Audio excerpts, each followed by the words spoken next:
সুপ্রিয় দর্শক, আসসালামু আলাইকুম। স্বাগত জানাচ্ছি এটিএন বাংলার নিয়মিত আয়োজন এটিএন বিজনেস অ্যান্ড ফাইন্যান্স থেকে। আমি আছি আপনাদের সাথে করবী জাহান নিতু। আজকে আমরা কথা বলবো 2025 সালে আন্তর্জাতিক বাণিজ্য মেলার অর্জন নিয়ে। এই বিষয়ে কিছু বিস্তারিত আলোচনা করার জন্য আমরা আমাদের এটিএন বাংলা স্টুডিওতে দুজন বিশেষ অতিথিকে আমন্ত্রণ জানিয়েছি। আমাদের সাথে আজকে আছেন মোহাম্মদ আনোয়ার হোসেন, ভাইস চেয়ারম্যান রপ্তানি উন্নয়ন ব্যুরো, এবং আমাদের সাথে আছেন মোহাম্মদ নিয়াজ আলী চিশতি, সাবেক পরিচালক এফবিসিসিআই ও সভাপতি ইসাব। আপনাদের দুজনকে অনেক অনেক ওয়েলকাম করছি আমাদের এটিএন বাংলা স্টুডিওতে। ধন্যবাদ। শুরুতেই মোহাম্মদ আনোয়ার হোসেন, আমি আপনার কাছে একটু জানতে চাবো, প্রতি বছর বাংলাদেশে আন্তর্জাতিক বাণিজ্য মেলার আয়োজন করা হয়। আমরা আপনার কাছে এটা জানতে চাই যে কোন কোন বিষয়গুলোকে সামনে রেখে আপনারা এই মেলার আয়োজনগুলো শুরু করেন? আসলে দেখবেন, ঢাকা আন্তর্জাতিক বাণিজ্য মেলা কিন্তু ঐতিহাসিকভাবে এটা একটা আমাদের উৎসব মুখর পরিবেশও হয়। দেশীয় পণ্য, যেসব নতুন উদ্ভাবনী পণ্য যেগুলো তৈরি হয়, পণ্য বিদেশি কিছু পণ্য, বিদেশি কিছু স্টল থাকে, তাদের সমাহারে একটা একটা একটা ফেস্টিভ মুডে এটা আমাদের একটা সংস্কৃতির একটা অংশ হিসেবে চলে এসছে। 1 জানুয়ারি প্রতি বছর সবার অপেক্ষা থাকে একটা উৎসবমুখর পরিবেশ, একটা মেলা হবে। এইবার মেলাটা আমরা নতুন আঙ্গিকে নতুনভাবে আমরা চিন্তা করেছি যে এটা আমাদের 5ই আগস্টে ছাত্র জনতা বিপ্লবের পর আমরা এই মেলাকে আমরা তারুণ্যের শক্তিতে উদ্দীপ্ত একটা নতুন যে আমরা বাংলাদেশকে করতে যাচ্ছি তার আলোকেই আমরা কি মেলাকে সাজানোর চেষ্টা করেছি। তো এই মেলাতে আমরা বিশেষ করে তারুণ্যের যে সম্ভাবনা, আমাদের ব্যবসা বাণিজ্যে যে প্রসারতার সুযোগ আছে, সম্ভাবনা আছে, সেগুলোকে নিয়ে আমরা সাজিয়েছি।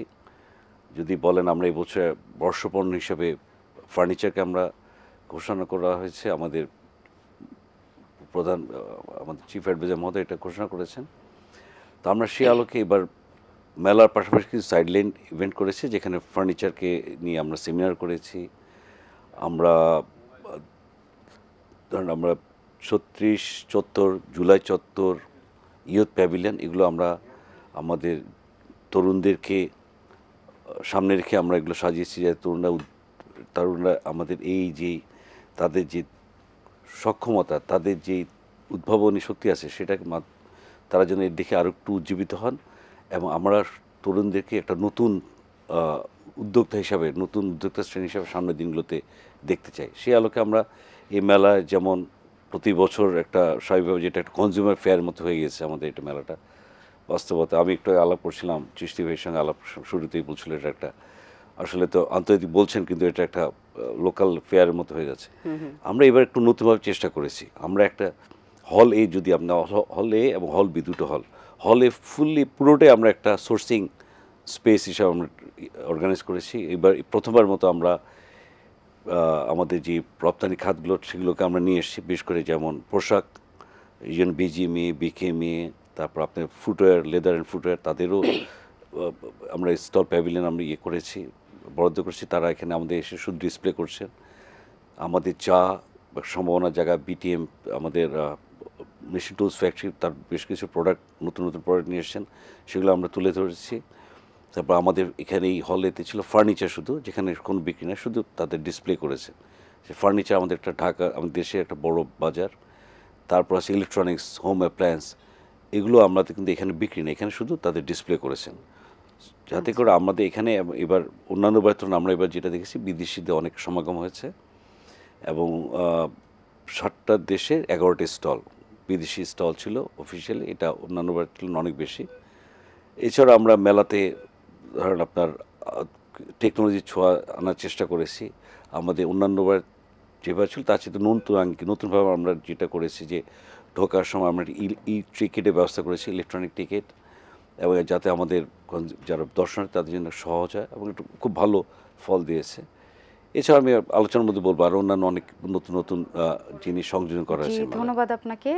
আপনার কাছে একটু আমি জানতে চাই যে দেশের অর্থনীতিতে বাণিজ্য মেলায় কী রকম ভূমিকা পালন করছে, আপনি একজন ব্যবসায়ী হিসেবে কি মনে করছেন?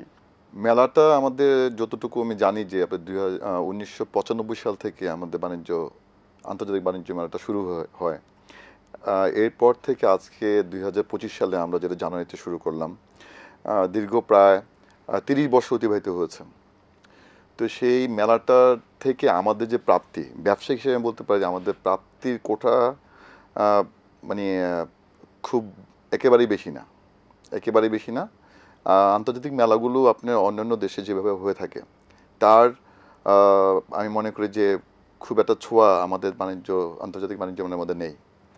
প্রথমত যেহেতু এটা আন্তর্জাতিক একটা লেখা আছে, ব্রডকাস্টিং করছি আমরা আন্তর্জাতিক বাণিজ্য মেলা। আন্তর্জাতিক হতে হলে আমাদের ইন্টারন্যাশনাল গ্লোবালি যে অ্যাডভার্টাইজমেন্টটা দরকার, গ্লোবালি আপনার তাদের সাথে কমিউনিকেশন করে তাদেরকে এখানে আনার জন্য যে ব্যবস্থাপনা, তারপর আমাদের অ্যাম্বাসিগুলো রয়েছে তাদেরকে মোটিভেট করে ওই সকল দেশের যারা এন্টারপ্রেনার বা যারা আপনার উদ্যোক্তা বা যারা আপনার ফরেন ইনভেস্টমেন্ট করে তাদেরকে জানানো, এই বিষয়ে আমি বলতে পারি একেবারে জিরো আপনার অ্যাচিভমেন্ট এই বাংলাদেশের আন্তর্জাতিক বাণিজ্য মেলা। আমি দেখিনি এ পর্যন্ত যে ইন্টারন্যাশনালি কোনো কোম্পানি এসে আমাদের যারা এসএমই উদ্যোক্তা বা আমাদের যারা কর্পোরেট লেভেলে যারা কাজ করেন তাদের প্রোডাক্টগুলো দেখেছেন, তাদের সাথে কোনো এমইউ করেছে অথবা তাদের সাথে কোনো ডিল করেছে।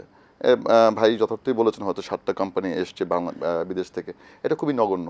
এবং যারা এসে থাকে সেই ছোটোকালবেলা থেকে দেখে এসছে, হয়তো ইরানি কিছু প্যাভিলিয়ন, তারপরে আপনার পাকিস্তানি কিছু প্যাভিলিয়ন, কিন্তু তারা আসে হচ্ছিল জাস্ট তাদের প্রোডাক্টগুলো সেল করার জন্য, বড় কোনো ডিল কিন্তু হয় না এখানে। তা আমার উদ্দেশ্যটা কি? আমার উদ্দেশ্যটা হচ্ছিল গিয়ে আমার যে প্রোডাক্টগুলো, সেই প্রোডাক্টগুলো আন্তর্জাতিক লেভেলে এগুলো আপনার মার্কেটিং করা, এটাই তো আমার উদ্দেশ্য, বা এখান থেকে তো আমার প্রাপ্তি হওয়ার সম্ভাবনা ছিল। সেই হিসাবে কিন্তু ওই দিকটা আমি জানি না কেন এইটার সাথে সম্পৃক্ত যে সকল সরকারি বডি রয়েছে তাদের কিন্তু এই বিষয়ে কোনো অ্যাচিভমেন্ট আমি দেখি না। এইটাকে আরও ব্যাপক আকারে কিন্তু নিয়ে যাওয়া যায় মানুষের কাছে, আন্তর্জাতিক পরিমণ্ডলে। তো এই বিদেশি বিনিয়োগকারীদের কিভাবে আকৃষ্ট করা যেতে পারে? হ্যাঁ, আমি বললাম শুরুতে যে আপনার এখানে যদি আমাদের যে অ্যাম্বাসিগুলো রয়েছে, আমাদের প্রায় 65টা দেশে আমাদের অ্যাম্বাসি রয়েছে, এবং অনেক দেশে আমাদের অ্যাম্বাসি না হলেও ওটার আপনার কনসুলার অফিস রয়েছে। তাদের মাধ্যমে কিন্তু ওখানকার যারা আপনার এন্টারপ্রেনার বা ওখানকার যারা ইনভেস্টর তাদেরকে কিন্তু আপনি মোটিভেট করা যায়, তাদের কাছে বলা যায় আমার দেশে যে সকল প্রোডাক্ট রয়েছে। আমরা দেখেন এখন স্টিল আমাদের কি বাংলাদেশে সেকেন্ড লার্জেস্ট কোম্পানি হচ্ছিল গিয়ে আপনার বিজিএমই সেক্টরটা সেকেন্ড লার্জেস্ট। এরপর আমাদের রয়েছে গিয়ে বিশাল রয়েছে আপনার ব্লু ইকোনমি রয়েছে, আমাদের চামড়া রয়েছে, চা রয়েছে, আমাদের ফার্মাসিউটিক্যালস, আমাদের অবস্থান অত্যন্ত চমৎকার, এবং আমাদের রয়েছে সর্বোপরি হল ম্যান পাওয়ার। জি, আমাদের এটা সত্য আমাদের হয়তো মিনারেল খুব একটা নাই, কিন্তু আমাদের ম্যান পাওয়ারের যে বিশাল ম্যান পাওয়ার রয়েছে তাদেরকে কীভাবে বিদেশে প্রমোট করা যায় এইগুলো নিয়ে কিন্তু আমাদের কাজ করতে হবে। তাহলে কিন্তু আমাদের অর্থনীতিতে এই মেলাটা একটা ভালো একটা অবদান রাখতে পারতো। কিন্তু সেই বিষয়ে আমার মনে হয় আরও অনেক কিছু করা আছে সরকারের। জি, ধন্যবাদ আপনাকে। এই যে উনি যা বললেন ব্যবসায়ীদের এত অভিযোগ, এই বিষয়গুলোকে আপনারা কিভাবে হ্যান্ডেল করেন? আমি এটা অভিযোগ বলবো না, আমি চিস্তি ভাই বলেছেন, অনেকগুলো সুন্দর কথা বলেছেন, আমরা অবশ্যই পরামর্শ নিই। তবে এটা হচ্ছে আমাদের পারসেপশন গ্যাপ, আমাদের একটা ওনাদের যেটা রেটরিকের মতো আমরা একই জিনিস শুনি ব্যবসায়ী মল থেকে, ওনারা কিন্তু আমার এবার মেলাটা একটু ভালোভাবে ওনারা পর্যবেক্ষণ করেননি। আমরা মেলার এইবার আমরা সুযোগ সময় পেয়েছি কম, জুলাই আগস্ট একটা সময় আমরা দেশ একটা আন্দোলনের মধ্যে ছিল, একটা বাস্তবতা। তারপরে আমরা যখন কাজ শুরু করেছি, আমরা শুরুতেই এই ঢাকায় যত এমবেসিগুলো আছে, আমাদের মিশনগুলো, তাদের সবাই কমার্শিয়াল কাউন্সিলরদের বা কমার্শিয়াল মিনিস্টার তাদের সবাইকে ইনভাইট করে আমরা বসেছি, আলাপ করেছি হোয়াট ইজ দ্য চ্যালেঞ্জ, কেন আমরা পারছি না বা কেন হচ্ছে না। এখানে একটা বাস্তবতা হচ্ছে আমাদের এই মেলাটা হচ্ছে এক মাসব্যাপী একটা মেলায় বিদেশি পার্টিসিপেন্ট বা স্টল ভেরি ডিফিকাল্ট। বিশ্বে কোনো দেশে আসলে 5-7 দিনে বেশি ইন্টারন্যাশনাল ফেয়ার করা যায় না, ডিফিকাল্ট। ওদের এখানে অনেক কস্ট ইনভলভ হয়, অনেক কিছু চ্যালেঞ্জ থাকে। তো আমরা সেই চেষ্টা করেছি, এবং আমি বলেছি গতবার তো না এবার বিদেশি স্টল বেশি। তো তারপরে তারা যারা এসছেন আমরা তাদের কিন্তু আমরা পরবর্তী বছরগুলোতে আমরা একটু অন্যভাবে হয়তো বিদেশিদের চিন্তাভাবনা করব, বিদেশি স্টল ইয়ে করার জন্য। আর এই মেলাটা আপনার শব্দটা খেয়াল করুন, আন্তর্জাতিক বাণিজ্য মেলা। এটা কিন্তু শুধু খালি এক্সপোর্ট, আমাদের প্রোডাক্ট যে এক্সপোর্ট করি তা না, এটা কমার্শিয়াল হচ্ছে, অন্যরাও তাদের প্রোডাক্ট নিয়ে আসবে, বিদেশিরাও তাদের প্রোডাক্ট নিয়ে আসবে, যেগুলো আমাদের কনজিউমারদের জন্য অ্যাট্রাক্ট করতে পারে বা আমাদের বিনিয়োগের সুযোগ বা তাহলে তো আমরা ইনক্লুড করতে পারছি না তাদেরকে, তাহলে আন্তর্জাতিক ব্যবসায়ীরাই তো আসতে পারছে না। আমাদের সেই কথা বলছি, আমাদের যে সীমাবদ্ধতা হচ্ছে আমাদের মাসব্যাপী যে সমস্যা, যে মাসব্যাপী একটা মেলা, এটা বিদেশি কোনো একটা স্টল, এটা যদি আমাদেরকে একটু আমরা সেই জায়গাটা যেমন একটা 30 দিনে, তার তো এখানে একটা প্যাভিলিয়ন ধরেন আপনি 20 মিনিমাম সাইজ স্টল বা প্যাভিলিয়ন আরও বড় হয়। তো সেই ক্ষেত্রে তাদের একটা প্রচুর ম্যান পাওয়ার লাগে, প্রচুর ইনভলভমেন্ট থাকে, ইনভেস্টমেন্ট থাকে, ডিফিকাল্ট তাদের জন্য। তো আমরা যেটা কমার্শিয়াল এই বিষয়গুলোর সঙ্গে আলাপ করে যেটা আমরা ঠিক করেছি, আমরা আগামীর জন্য যেটা আমাদের লেসন, আমরা আগামীর জন্য যেটা করবো, কয়েকটা কাজ করব আমাদের আরও এঙ্গেজমেন্ট বাড়ানোর জন্য। একটা হচ্ছে এই একটা স্টলকে আমরা রোটেট করা যায় কিনা, লাইক এই স্টলটাই ধরেন আপনি এই স্টলটা ধরেন স্পেনের একটা কোম্পানি আসলো বা জাপানের একটা কোম্পানি, আমরা মিশনের সাথে কথা বলছি, জাপানেই ওরা হয়তো 2টা বা 3টা কোম্পানি সে করবে, যাতে এক সপ্তাহ করে করে তারা থাকলো, তাদের একটা প্রোডাক্ট দেখালো বা করলো একটা কোম্পানি, দেন সেকেন্ড উইকে বা থার্ড উইকে যে আরেকটা করলো। সো উইকলি তাদের রোটেশন করা যায় কিনা, এটা একটা আমরা চিন্তা করছি। আরেকটা আমরা যেটা করছি, আসলে যে কোনো মেলাকে আপনি যদি সত্যিকার অর্থে মানে আন্তর্জাতিক পর্যায়ে নিয়ে আসতে হয়, আমাদের যদি অভিজ্ঞতা যেটা হচ্ছে, ওদের ব্যবসায়ী মলকে আমাদেরকে ওইখানে নিয়ে আসতে হবে, নিয়ে এসে হসপিটালিটি দিতে হবে। আমরা সে বেশ আগে থেকে 8-9 মাস আগে থেকে তাদের একটা প্ল্যান করতে, ওদের তো মেলার একটা ক্যালেন্ডার থাকে, আমাদের যেমন ইপিবি একটা মেলার ক্যালেন্ডার আছে। তো আমরা এই বছর যেটা করব, আমরা বিভিন্ন দেশে যেতে আমাদের সঙ্গে যাদের বায়োলেটারাল ট্রেডে বড় সম্ভাবনা আছে সেগুলো আইডেন্টিফাই করে টার্গেট ওরিয়েন্টেড 8-10টা কান্ট্রির সঙ্গে তাদের চেম্বার বিজনেস কমিশন আগে থেকে আলোচনা করে তাদের কিছু লোককে আমরা ইপিবির তরফ থেকে হসপিটালিটি দিব, ইনভাইট করবো, তারা আসবেন, হসপিটালিটি দিব, দেন তারা 5-7 দিন থাকবেন, এঙ্গেজ হবেন বিজনেস কমিউনিটির সঙ্গে। আমাদের একটা B2Bর একটা ফ্যাসিলিটেট করার আমরা চেষ্টা করবো বিজনেসে। জি, মেলায় আসা সকলের এবং মানে কাস্টমারদের সিকিউরিটি নিশ্চিতকরণে আপনারা কি কি ব্যবস্থা গ্রহণ করেছেন? এবার তো ভিন্ন একটা নতুন প্রেক্ষাপটে আমরা মেলাটা আয়োজন করেছি, সেই ক্ষেত্রে আমাদের সিকিউরিটি একটা বড় একটা ইস্যু ছিল।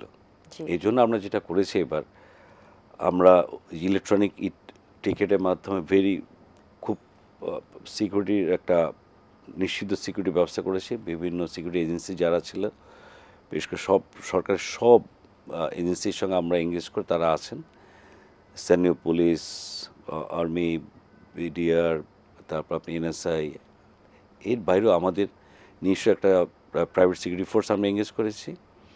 আর আমরা প্লাস CCTV, শুধু মেলার প্রাঙ্গণ না, মেলার আশেপাশে বেশ কিছু অংশ আমরা একটা সার্টেন রেডিয়াস ধরে আমরা CCTV আওতায় এনেছি, বেশ কিছু ওয়াচ টাওয়ার আছে, এবং আমরা সার্বক্ষণিকভাবে এটা মেলার সিকিউরিটি ব্যাপারে আমরা পর্যবেক্ষণ করছি।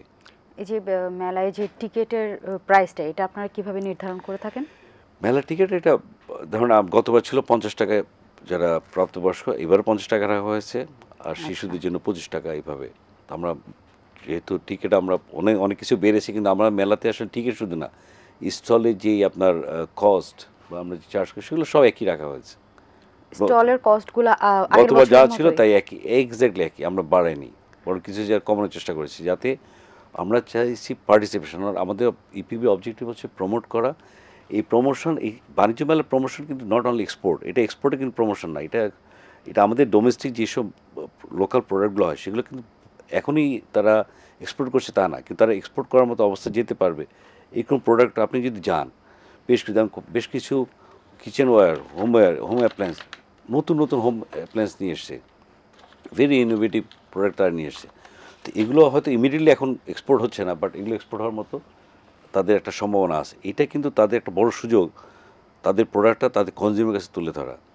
জি, আপনি অবাক হবেন, আপনি শুধু ধারণা করেন আমাদের ফার্নিচার মার্কেট কত বড় সাইজ বলেন তো, লোকাল মার্কেট 30,000 কোটি টাকা, আপনারা হয়তো জানেন না, 30,000 কোটি টাকা তারা কিন্তু শুধু ডিসপ্লে করছে। এখন আমরা এই মেলার মাধ্যমে যেটা বলছি, আমরা এই বছর ফার্নিচারকে বর্ষাপন্ন করেছি, আমরা আশা করছি যে আমরা কিছু পলিসি নিয়ে কাজ করছি।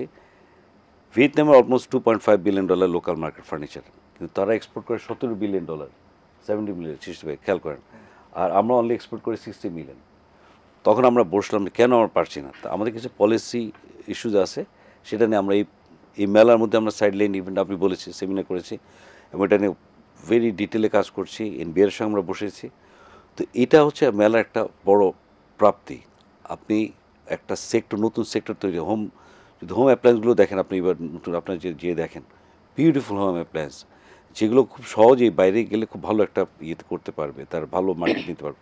তার জন্য আমরা কিন্তু এখন যখন আমরা ইপিবি এগুলো নিয়ে আমরা বসি, এটা আমরা মেলা শেষেই ধরেন আমরা ফেব্রুয়ারি মাসে মেলার যেই সম্ভাবনা, যে প্রোডাক্টগুলো সেগুলো নিয়ে আমরা রিভিউ করব, আমরা কী লেসেন্স সেটা জানবো, এবং এই প্রোডাক্টগুলো নিয়ে আমরা আমাদের কমার্শিয়াল কাউন্সিলে যারা আছেন বাইরের 27টা দেশ, তাদের সাথে স্ট্র্যাটেজিক একটা কীভাবে আমরা এটা ওই মার্কেটে এগুলোর সম্ভাবনা কেমন কী এগুলো আমরা যাচাই বাছাই করব।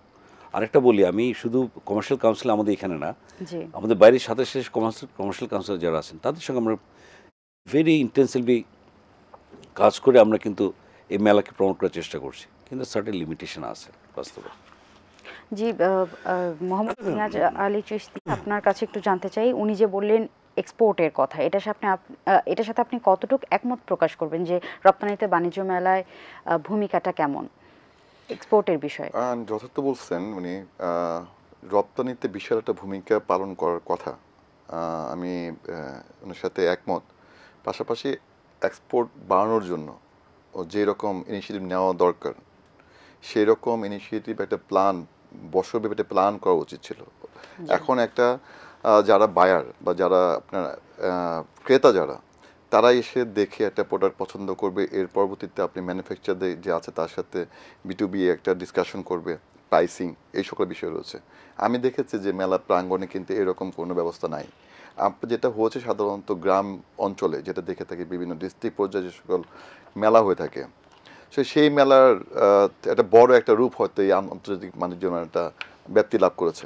কিন্তু বিশ্ব পরিমণ্ডলে যে সকল মেলা হয়ে থাকে, আমাদের পার্শ্ববর্তী দেশ, আপনি ভারত থেকে শুরু করে চায়না বা ভিয়েতনাম, আমরা অনেকে গিয়েছি ওখানে, দেখেছি যে আপনার যারা উদ্যোক্তা বা যারা আপনার বায়ার, তাদেরকে কিভাবে আপনার অ্যাট্রাকটিভ করার জন্য যে সকল উদ্যোগ নেওয়া হয়ে থাকে, তারপর ওখানকার এন্টারটেইনমেন্ট থেকে শুরু করে তাদের B2B করার জন্য মিটিংগুলো, তারপরে ফ্যাসিলিটিসগুলো, এগুলো কিন্তু একেবারেই নাই বললে চলে। হ্যাঁ, কিছুটা পরিবর্তন হয়েছে গতবার থেকে। এবার যেমন আমি দেখেছি শাটল সার্ভিস আপনার প্রোভাইড করেছে, সেটা সম্ভবত আপনার ইসে থেকে, ফার্মগেট থেকে নিয়ে আপনার মেলা প্রাঙ্গণ পর্যন্ত। তো এইটা কি আপনার যথেষ্ট? আমার তো মনে হয় না। কারণ আমরা যখন একটা নাম দিয়েই আন্তর্জাতিক বাণিজ্য মেলা, এবং এইটা গভর্নমেন্ট কিন্তু হিউজ পরিমাণ এর জন্য আপনার লোকবল থেকে শুরু করে বিশাল একটা বাজেট কিন্তু নির্ধারণ করা থাকে। তো সেই লক্ষ্যে যে পরিমাণ বাজেট আপনি এখানে ইনভলভমেন্টটা হয়, তার থেকে আমি রিটার্ন পাচ্ছি কি, এটা কি অ্যাসেসমেন্টটা ওনারা কি কখনো করেছে? এই বাণিজ্য রপ্তানি ব্যুরো যারা রয়েছেন, যারা তারা অর্গানাইজার, তারা কি দেখেছে আমরা যে পরিমাণ টাকাটা এখানে ইনভেস্ট করছি, বিপরীতে আমাদের আর্নটা কতটুকু, বা কী পরিমাণ এখানে আপনার ফরেন ইনভেস্টমেন্ট থেকে শুরু করে লোকাল এন্টারপ্রেনার যারা, তারা কতটুকু আকৃষ্ট হয়েছে? শুধুমাত্র কি একটা আপনার ওই যেটা বললেন প্রথমে, যে আপনার সেলিব্রেটিং একটা মোড বা ফেস্টিভ্যাল একটা মোড, এই মোডের জন্যই কি আমি এত টাকা ব্যয় করব? আমাদের প্রধান উপদেষ্টা মাননীয় আপনার প্রফেসর ডক্টর ইউনূস সাহেব, উনি ওপেনিং করেছে, তো ওনার কিন্তু একটা ব্র্যান্ড সারা সমগ্র বিশ্বে রয়েছে। সেই ব্র্যান্ডটাকে আমরা কিভাবে মূল্যায়িত করলাম ওখানে? শুধু কি আমরা ওই যে আশেপাশে যারা রয়েছে, সোনারগাঁও, রূপগঞ্জ বা আপনার এই ভাটারা টাটারা, আপনার এই সকল অঞ্চলের লোকগুলো, নারায়ণগঞ্জ বা ঢাকা থেকে কিছু বাস নিয়ে গেছে ওখানে আপনি দর্শনার্থী হিসেবে, তাদেরকে মনোরঞ্জনের জন্য বা তাদের কিছু কেনাকাটার জন্য কি এত বড় একটা মেলা আয়োজন? ওনারা ইনভাইট করেছে অ্যাম্বাসিডারকে, আমি দেখেছি, আমি গিয়েছিলাম ওখানে, বেশ কিছু দেশে অ্যাম্বাসিডার রয়েছে। এখন অ্যাম্বাসিডার রয়েছে, তারাই এসছে, তারা দেখছে। আমাদের উদ্দেশ্য তো দেখানো না, আমাদের উদ্দেশ্য হলো গিয়ে অ্যাট্রাকটিভ করা কাকে? যারা ব্যবসায়ী, তাদেরকে অ্যাট্রাকটিভ করা। যেহেতু বাণিজ্য, শুধুমাত্র অ্যাম্বাসিডারকে দেখালে তো আপনার বাণিজ্য সংগঠিত হবে না। বাণিজ্য সংগঠিত হলে আমাদের প্রত্যেকটা মিশনের রয়েছে যেখানে, সেখানে তাদের প্রতিনিধির মাধ্যমে ওই দেশে যারা আপনার ব্যবসায়ী, তাদেরকে ইনভলভমেন্ট করতে হবে। আজকে উনি ডেফিনেটলি উনি যেহেতু আপনার ইসে রয়েছে, সরকারের কর্মকর্তা, আপনার মন্ত্রণালয় রয়েছে, তো উনি যতটুকু জানে বিভিন্ন সেক্টর সম্পর্কে, কিন্তু ব্যবসা সম্পর্কে কিন্তু ওনার নলেজ এতটা নাই, যেটা আমাদের রয়েছে। এটাই স্বাভাবিক, কারণ উনি ওনার সেক্টর নিয়ে কাজ করে, আমরা আমাদের সেক্টর নিয়ে কাজ করি। ঠিক তদ্রুপ যে অ্যাম্বাসিডারটা এসছে, তার বাণিজ্যর নলেজ কতটুকু, বা তার দেশের যদি বাণিজ্যের সাথে সম্পৃক্ত সেই লোকগুলো যদি আসতো, তাহলে কিন্তু আমরা উপকৃত হতাম। হয়তো একদিন না, 2 দিন না, হয়তো 1 বছর 2 বছর পরে কিন্তু আমরা একটা রেজাল্ট পেতাম। 1995 সাল থেকে শুরু হওয়া এই মেলা, 30 বছরের মেলা, সেই মেলাতে এখনও ওই রকম কোনো প্ল্যান ওয়াইজ কিন্তু আমরা আগাচ্ছি না। তো আমার বিশ্বাস যে এইগুলো মাথায় রেখে কিন্তু আগাতে হবে, কারণ প্রত্যেকটা সরকারের প্রতিটা টাকা কিন্তু জনগণের টাকা, এবং এই টাকাগুলো যেন প্রপার ইউজ হয়, সেটা কিন্তু সকলেরই দায়িত্ব, কর্তব্য। তো আমরা এত বড় করে আমরা মেলা করলাম শুধুমাত্র কি ফেস্টিভ্যাল মোডের জন্য, এটা কিন্তু এখন সময়ের দাবি। এই বিষয়ে আমরা আবার পরে আসছি, আমাদের একটা ছোট বিরতি নেওয়ার সময় হয়ে গেছে। দর্শক, আমরা একটি ছোট বিরতি নিয়ে ফিরে আসব, ততক্ষণ পর্যন্ত আমাদের সাথেই থাকুন। একটি ছোট্ট বিরতির পর আবারও ফিরে আসলাম। আমরা কথা বলছিলাম 2025-এর আন্তর্জাতিক বাণিজ্য মেলা নিয়ে। জি, আপনার কাছে একটু জানতে চাবো যে আপনারা তো মেলার স্টল এবং প্রিভিলিয়নগুলো যেভাবে বরাদ্দ করে থাকেন, সেটা কিন্তু বেশিরভাগ ব্যবসায়ীরাই জানে না যে এটা আপনারা কিভাবে মানে বরাদ্দ করে থাকেন এই বিষয়টাকে। অর্থাৎ নতুন উদ্যোক্তারা স্টল বা প্রিভিলিয়ন নিতে যদি চান, তাহলে তারা কিভাবে নিতে পারবেন, মানে এই প্রসেসটা কি? এটা আমি বেশ কিছু আলোচনা শুনলাম, আমার কৃষ্টি ভাই শুনলাম, আপনার বলছি আপনাদের আসলে কিছু ইনফরমেশন গ্যাপ আছে, মানে আমরা তথ্য হয়তো আমরা আমাদের ইপিবি ব্যর্থতা আমরা হয়তো প্রপারলি আপনি জানতে পারিনি বা আপনারা জিনিসটা জানেন না। আমরা এবার প্রথম কিন্তু ইলেকট্রনিক টেন্ডারের মাধ্যমে, ই টেন্ডারের মাধ্যমে সবগুলো দিয়েছে। আমাদের ওয়েবসাইট, পত্র পত্রিকার, দেশের 4টা বড় পত্রিকা, ইউ নেম, লাইক প্রথম আলো, daily star, like what ever, 4টা বড় লিডিং নিউজ পেপারে আমরা 4বার টেন্ডার দিয়েছি, মানে ওপেন স্টল বরাদ্দ দিয়েছি, ওপেন টেন্ডার, ইলেকট্রনিক টেন্ডারের মাধ্যমে গিয়েছে। তো সেখানে ভেরি ট্রান্সপারেন্ট হতে যারা পার্টিসিপেট করে তারা ইনভাইটেড, তারা এসছেন। নতুন উদ্যোক্তাদের জন্য আমরা আলাদা একটা নতুন, তারপর আপনি এসএমই, আমাদের নারী উদ্যোক্তাদের জন্য আলাদা একটা জায়গায় রাখা ছিল, ভেরি প্রিভিলেজড একটা, মানে কি বলে, একটা ডিসকাউন্টেড রেটে আমরা রাখা ছিল। এটা এইবার এটাও প্রথম। তার সঙ্গে আমি কিছু জিনিস যোগ করি, আমি যেমন কিছু তথ্য জায়গা, যেটা হচ্ছে যে যেমন শিশিব বললেন যে আমাদের কতগুলো শাটল বাস দিয়ে যাচ্ছে আসতেছে, ইট ইজ নট ট্রু। আমরা কিন্তু এইবার সবাইকে অ্যাট্রাক্ট করার জন্য আমরা পাঠাও এবং উবারের সঙ্গে আমরা চুক্তিবদ্ধ হয়েছি, 50% ডিসকাউন্টে তারা আমাদের দর্শনার্থীদের ঢাকা থেকে নিয়ে যাচ্ছেন, মধ্যবিত্ত যারা, তারা যেন যেতে পারেন, নিম্নবিত্ত মধ্যবিত্ত। আমাদের মেলাতে উনি যেমন বললেন যে সরকার অনেক টাকা ইনভেস্ট করা হচ্ছে এখানে, তার ইপিবি কিন্তু এই মেলাতে কোনো সরকার কোনো ইনভেস্ট করছে না। এই মেলাতে স্টল বরাদ্দের মাধ্যমে যেটা আয় হয় তার থেকে ব্যয় করা হচ্ছে, এবং আয় যদি আপনি শোনেন গতবার ছিল 36 কোটি টাকা, একই রেটে একইভাবে আমি সেটা ইলেকট্রনিক টেন্ডারের মাধ্যমে কাজ করার ফলে আমার এসছে 42 কোটি টাকা, 48 কোটি টাকা, অলমোস্ট 33% আপনি ইনক্রিজ হচ্ছে, মানে 36 থেকে 48 ক্রোর। আর আপনি যদি বলেন আমরা তো প্রাইভেট সেক্টরের সঙ্গে কাজ করছি, এটা সত্য যে উনি বলছেন আমরা সরকারি লোক কেরানি মানুষ, আমরা হয়তো ব্যবসা বাণিজ্য বুঝি না, কিন্তু ব্যবসা বাণিজ্য তো ফ্যাসিলিটেট করি, আমরা তো ওনাদের নিয়ে কাজ করছি, ওনাদের জন্যই তো ওনারা আজকে আমাদের আসেন, বলেন যে পলিসি বা এই জায়গা করলে ওনাদের সুবিধা হবে।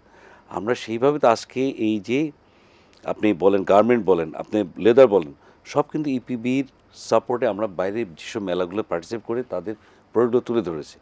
আজকে এই এত বড় মেলা, এফবিসিসিআই, উনি তো বিসিসি ডিরেক্টর, এফবিসিকে আমি অগাস্টে চিঠি দিয়েছি, আপনারা বাইরে আমাদেরকে ইয়ে করেন, আপনাদের যে কাউন্টারপার্ট তাদেরকে নিয়ে আসেন, আমরা ওনাদের সহযোগিতা চেয়েছি। এভরি কর্নারে I tried, like every chamber, every mission here, every mission abroad, সব জায়গায় আমরা কর্নারের চেষ্টা করেছি। এখন আমি যেটা বলছি, বাস্তবতা হচ্ছে কিছু জায়গায় আমাদের লিমিটেশন, একটা বিদেশি স্টলের পক্ষে 30 দিন ধরে এখানে মেলা থাকা, এঙ্গেজ থাকা ভেরি ডিফিকাল্ট। আমরাও পারি না বাইরে, আমরা বাইরে গেলে 5 থেকে 7 দিন, আপনি জানেন উনি বলেন চায়নাতে ওনার বিভিন্ন মেলা ওনার পার্টিসিপেট করেন, চায়না বা স্পেনে 3 দিন থেকে 5 দিন, সেটা বাস্তবতা। সেই জায়গায় আমাদের এখন স্ট্রাকচারাল জায়গাগুলোতে হাত দিতে হবে। আমরা কিছু পলিসি রিফর্ম আনছি, খুব সহজে আমরা এটা বললাম যে এটা মেলা নিয়ে রিভিউ করবো।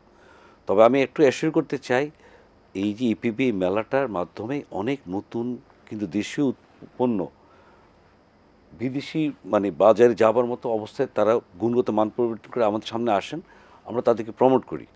এভাবে কিন্তু অনেক প্রোডাক্ট, নতুন নতুন প্রোডাক্ট বাইরে এক্সপোর্টের তৈরি হয়েছে। আপনারা দেখেন আমাদের এক্সপোর্ট আইটেম, আপনার সবসময় দেখেন এক্সপোর্ট আমাদের ধরেন লাইক $45 বিলিয়ন রাফলি লাস্ট 8 years। তো আপনার দেখেন তার মধ্যে কতগুলো প্রোডাক্ট আপনার জানেন যে হার্ডলি 4-5টা প্রোডাক্ট মাথায় থাকে, আরএমজি, লেদার, শ্রিম্প বা এইগুলো। আপনি জানেন আমরা কতগুলো প্রোডাক্ট এক্সপোর্ট করি বাইরে আইটেম, 805টা, 850, মানে 800-র উপরে প্রোডাক্ট আমাদের এক্সপোর্ট হচ্ছে। তাদের ছোটো ছোটো প্রোডাক্ট, তার মানে তাদের টার্নওভার খুব কম বা এক্সপোর্ট ভ্যালু কম। তা আমরা সেটাকে এগুলো হবে তখনই যখন সে তার গুণগত মান উন্নত করতে পারবে, বাইরে কমপ্লায়েন্স যেতে পারবে। সেই জন্য আমরা কিছু কিছু প্রোডাক্ট আমরা আইডেন্টিফাই করে প্রোডাক্ট ডেভেলপমেন্টে কাজ করছি। তা আমরা এই জন্য তো চেম্বারগুলো সহযোগিতা চাচ্ছি, এঙ্গেজ হচ্ছি। এমন না যে আমরা বসে আছি, মানে ব্যাপারটা যেভাবে যে আমরা চেষ্টা করা হচ্ছে না তা না, এটা আপনি তখনই বাইরের বাজারে আমার সুযোগ তৈরি হবে যখন আপনি এটাকে সেই বাইরের বাজারে সে কম্পিটিটিভ প্রাইসে সে ইয়ে করতে পারবে, কনজিউমারকে অ্যাট্রাক্ট করতে পারবে। এটা G2G ব্যাপার না। আর মেলা আমি বলি, মেলা আপনি কিন্তু এবার যদি যান, আমার মনে হয় আপনি এর মধ্যে প্রথম হয়তো উদ্বোধনী অনুষ্ঠানে গেছেন, এরপর যাননি। মেলাতে B2B বিজনেস সেশন বা ডায়ালগের জন্য আমাদের দোতলায় আলাদা একটা ব্যবস্থা রাখা হয়েছে, আমাদের সেক্রেটারিয়েট আছে। আমরা যখনই কেউ ড্রপ করছে কার্ড বা কিছু, আমরা তাদের সঙ্গে যোগাযোগ করছি। ইভেন আমাকে আপনার আর্জেন্টিনার অ্যাম্বাসেডার, আর কয়েকজন অ্যাম্বাসেডার বললে তারা গিয়েছিলেন বিজিএমই স্টল এবং কয়েকটা মেলাতে ঘুরেছেন। এবার তো প্রথম বললাম বিজিএমই বিকেএমই স্টল ছিল, তো তারা আরও তথ্য জানতে চাচ্ছেন। আমার পয়েন্টটা হচ্ছে যে আমরা চেষ্টা করছি, শুরুটা হয়তো অনেক দিন কী হয়েছে সেটা আমি বলবো না, বাট এখন কী হচ্ছে সেটা আপনি বলেন। সেই জায়গাতে আমাদের যে প্রোগ্রেস থাকে, সে আর কী পরামর্শ দেন সেই জায়গাটা যদি বলেন, পরামর্শ দেন, আমরা আপনার সাথে কাজ করতে আগ্রহী। আমরা সবসময় ইপিবি চেম্বারের সঙ্গে বিজনেস ইয়েদের সঙ্গে আমরা কাজ করতে সবসময় আগ্রহী। আমরা তাদের প্রোডাক্ট বা তাদের বাইরের মার্কেটে ডেভেলপ বা প্রমোট করতে আমরা সবসময় এঙ্গেজ থাকবো তাদের সঙ্গে। জি, আপনি তখন বলছিলেন এসএমই উদ্যোক্তা বা নারী উদ্যোক্তাদের জন্য আপনারা আলাদা ব্যবস্থা রেখেছেন, কিন্তু আমরা জানতে পেরেছি যে স্থানীয়রা, অর্থাৎ ওই রূপগঞ্জ নারায়ণগঞ্জের ওরা যারা তাঁত শিল্পের কাজ করে বা হস্তশিল্পের কাজ করে, তারা অনেকেই মেলায় স্টল পায় না বা পায়নি এবার। এটার কারণ কি? আপনাকে শুনেন, মেলা একটা প্রক্রিয়া। আমি তো একটা প্রক্রিয়ার মাধ্যমে সেই স্টলটা নিতে, আমি তার টেন্ডার দিয়েছি, তাদের আলাদা যারা আমাদের কাছে দরখাস্ত করেছে, টেন্ডার যারা আসতে পারেনি, বাট সম্ভাবনা নারী উদ্যোক্তা এসএমই আসে, তারা আমাদের দরখাস্ত করেছে। আমরা একটা ছোট কমিটি দিয়ে রিভিউ করে যাদের প্রোডাক্ট আসে ডিসপ্লে করার মতো আমরা তাদেরকে স্পেস দিয়েছি। আপনি যদি দেখেন, এর পাশাপাশি আমরা আরও যেটা করার চেষ্টা করেছি যে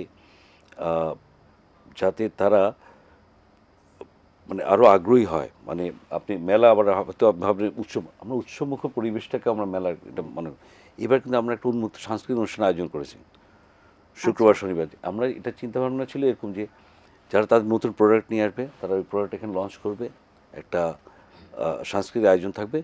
আমাদের শুধু মেলা শুধু প্রোডাক্ট না, আমাদের সঙ্গে এই যে আমাদের সংস্কৃতি ঐতিহ্য এগুলো যাতে ফুটে ওঠে, এবং একটা খুবই সুন্দর পরিশীলিত আয়োজন ছিল মেলাতে, যারা আপনার হয়তো যদি কারো জানেন।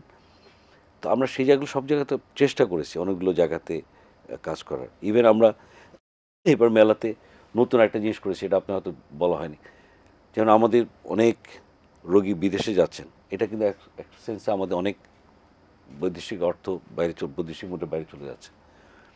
আমাদের দেশে কিন্তু অনেক বড় বড় ভালো হসপিটাল হয়েছে, ফ্যাসিলিটিস আছে প্রাইভেট সেক্টরে। যদি তাদেরকে আমরা যদি এখানে প্রমোট করতে পারি, তাহলে কিন্তু আমার এক্সচেঞ্জে একদিক দিয়ে আপনি কিন্তু আমাদের বড় রকমের সাশ্রয় হবে বৈদেশিক মুদ্রা। এটা এক্সপোর্টকেও মানে আপনি ইনডাইরেক্টলি আপনার যদি ইম্পোর্ট মানে বাইরে না যায়, সর্ট অফ এক্সপোর্টকে সাপোর্ট দিন। এটাও করলে তো ভালোই হয়, কিন্তু আমরা দেখি সেইখানে মেলায় আমরা বেশিরভাগ কিন্তু এই যে ফেমাস যে ব্র্যান্ডগুলো সেগুলোই বেশিরভাগ প্রমোট করা হয়, ওগুলো তো বাজারে এমনিতেও প্রমোট করা হয়, তো আবার মেলায় সেটা বেশি সুযোগ দিলে তো আবার নতুন উদ্যোক্তাদের সমস্যা হয়ে যাবে। হসপিটালগুলোর জন্য আলাদা স্পেস রেখেছি, হেলথ ফ্যাসিলিটির জন্য যারা হেলথ সার্ভিস দিচ্ছে সেভ করা যায়। এটা সর্ট অফ একটা ব্যালেন্স অফ পেমেন্ট আমাদের হেল্প করে। আর এটা বলছে বড় ব্র্যান্ড, এটা সত্যি, কিন্তু বড় ব্র্যান্ডগুলোকে তো এটা তাদের তো কনজিউমার মার্কেট, আমাদের যে মার্কেট বা বাইরের মার্কেট, তার অবস্থান ধরে রাখার জন্য সে তো প্রমোট করবেই। আপনি তাকে তো এই জন্য আমরা তাদের পাশাপাশি নতুন উদ্যোক্তাদেরকে আমরা আলাদাভাবে ব্যবস্থা করেছি, যেটা আমি বলার চেষ্টা করেছি। আর একটা তো হল, আমাদের এই যে ফ্যাসিলিটিসটা যেটা এক্সিবিশন সেন্টার, সেখানে দুটো, একটা হল এ একটা হল বি। হল এ পুরোটাই ছিল ডিসপ্লে মানে সোর্সিং স্পেসের মতো, আর একটা হল বি ছিল কনজিউমারদের জন্য। তো আমরা সেইভাবে করেছি। আজকে যে আমাদের অ্যাগ্রো প্রসেস ফুড, আপনি জানেন অ্যাগ্রো প্রসেস ফুড আমাদের প্রায় $1 বিলিয়ন বেশি এক্সপোর্ট হচ্ছে এখন। গত বছর ছিল ক্লোজ টু $1 বিলিয়ন, 900 মিলিয়নের মতো। এবার আমরা আশা করছি $1 বিলিয়ন ক্রস করবে।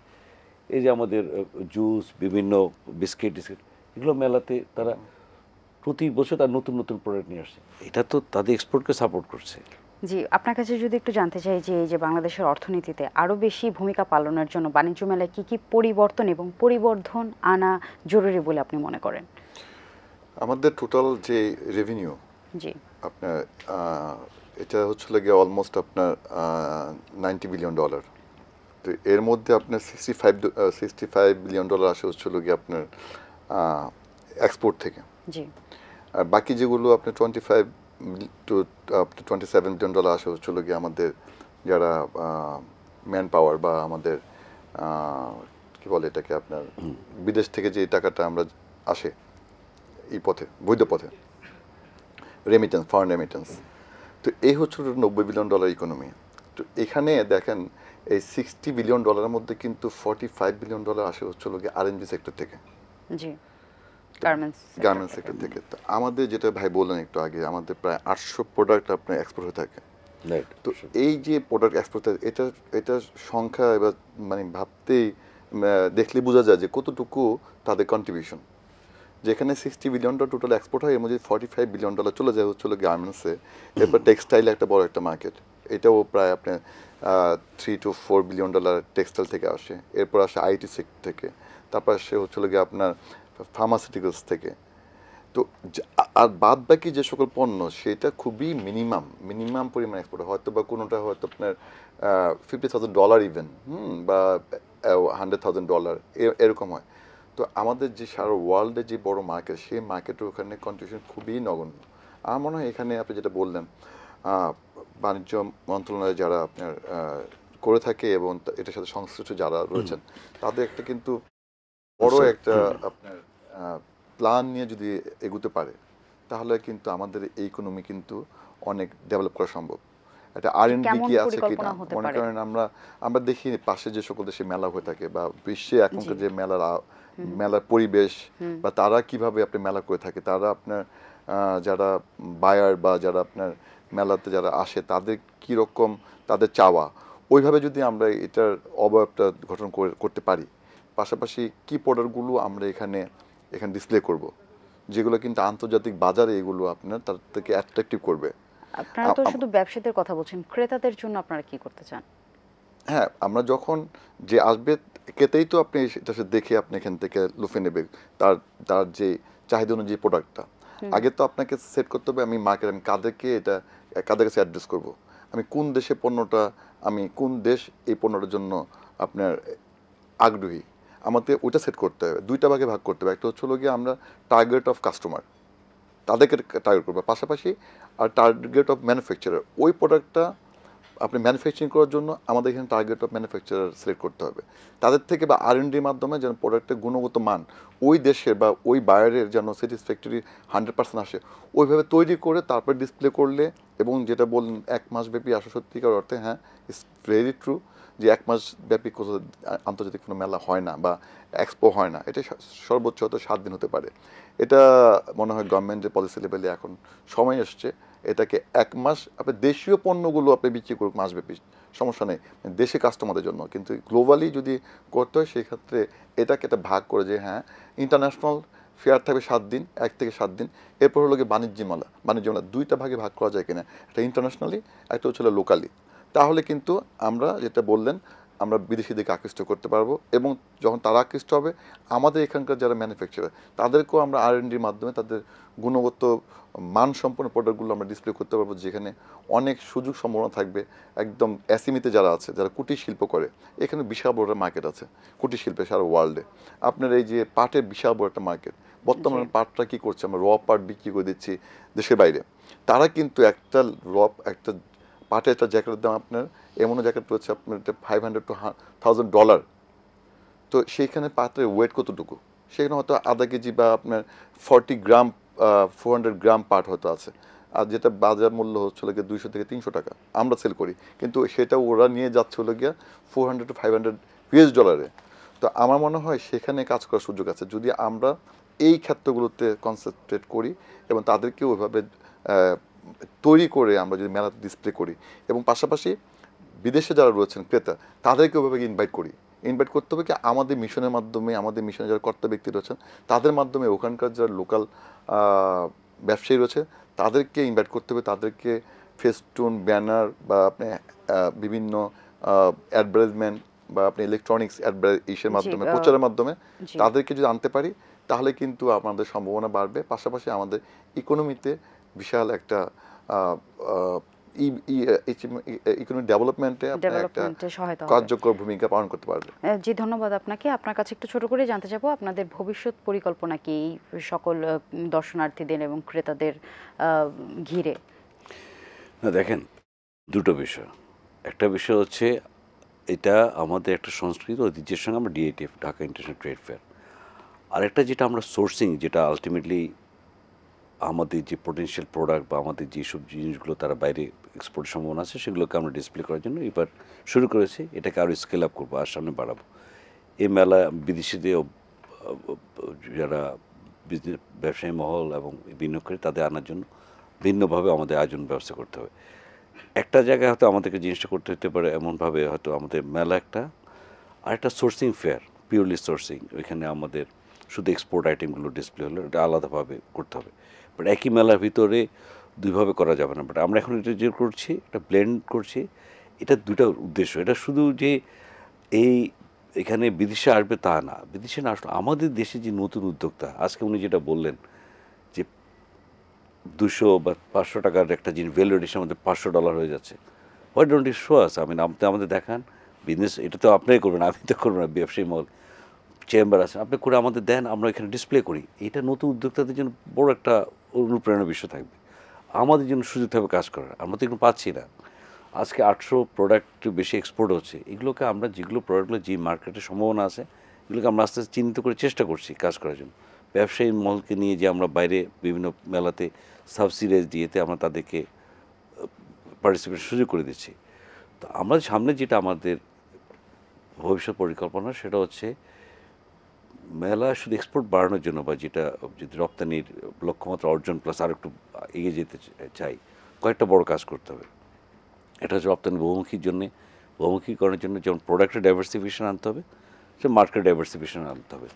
সেক্ষেত্রে দুইটা বড় এরিয়া, একটা হচ্ছে আমরা বিভিন্ন ফেয়ার, ইন্টারন্যাশনাল ফেয়ারগুলোতে আরও বেশি আমাদের পার্টিসিপেশন বাড়াতে হবে নতুন নতুন প্রোডাক্ট নিয়ে।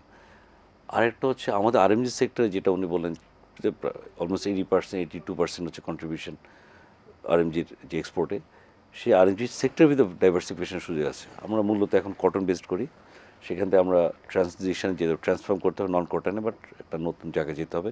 নন কটন আরএমজিতে যদি আমরা যাই, কটন যেটা আছে সেটাকে সঙ্গত করে, সুসংগত করে, কনসলিডেট করে নন কটন এরিয়াতে নতুন এরিয়া, সেই জায়গাতে আমাদের বিদেশি বিনিয়োগ, আমাদের ব্যাকওয়ার্ড লিঙ্কেজে ইনভেস্টমেন্ট বাড়াতে হবে।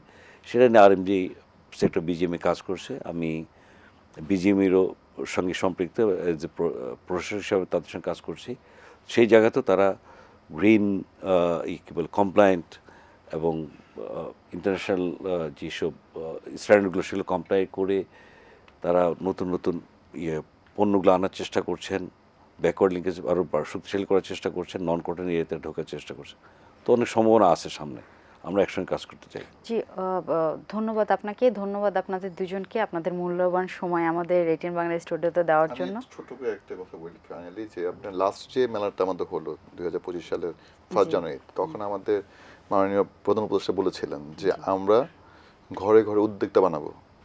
তো মেলার কর্মকাণ্ডের জন্য মেলা যারা পরিচালনা করে থাকেন বা মেলা যারা আপনার টোটালটা ডেভেলপ করে থাকে তাদের মধ্যে যেন এই প্রবণতা থাকে, যেন আমাদের পরবর্তী প্রজন্ম বা আমাদের যারা এন্টারপ্রেনার তারা যেন উদ্যোক্তা হয়ে ওঠে এই মেলার মাধ্যমে। না, ধন্যবাদ। আমি এই জায়গাটা একটু অনেক করি, আশ্বস্ত করতে চাই। আমরা কিন্তু আপনি দেখেছেন যে জুলাই চত্বর, 36 চত্বর, বিশেষ করে জুলাই আমাদের ইয়ুথ প্যাভিলিয়ন, এই জাস্ট এই মেসেজটা নিয়ে যে আমরা একটা ধারাবাহিকভাবে আজকে এই পর্যায়ে এটা অবশ্যই ধন্যবাদ আমরা এই তারুণ্যকে, আমাদের সামনের আগামী বাংলাদেশ হচ্ছে তরুণদের বাংলাদেশ, তারা আমাদের নতুন শক্তির মাধ্যমে তারা নতুন উদ্যোক্তা হবেন, আমাদের দেশকে অন্য একটা মাত্রা নিয়ে যাবেন। এটাই কিন্তু আমাদের মেসেজ এই মেলা। জি জি জি, ধন্যবাদ আপনাদেরকে। আমরা আসলে সময় স্বল্পতার কারণে অনেক কিছুই এক এপিসোডে বলে শেষ করতে পারি না, তারপর আমরা চেষ্টা করেছি অনেক কিছু কভার আপ করার। জি দর্শক, আমরা কথা বলছিলাম 2025 সালের আন্তর্জাতিক বাণিজ্য মেলা নিয়ে। আমরা যে ডিসকাশন করলাম, আশা করি এতে আপনারা উপকৃত হয়েছেন। আগামী পর্বে কোনো সমসাময়িক বিষয় নিয়ে আপনাদের সামনে আবার হাজির হব। ততদিন পর্যন্ত ভালো থাকুন, সুস্থ থাকুন এবং এটিএন বাংলার সাথেই থাকুন। ধন্যবাদ।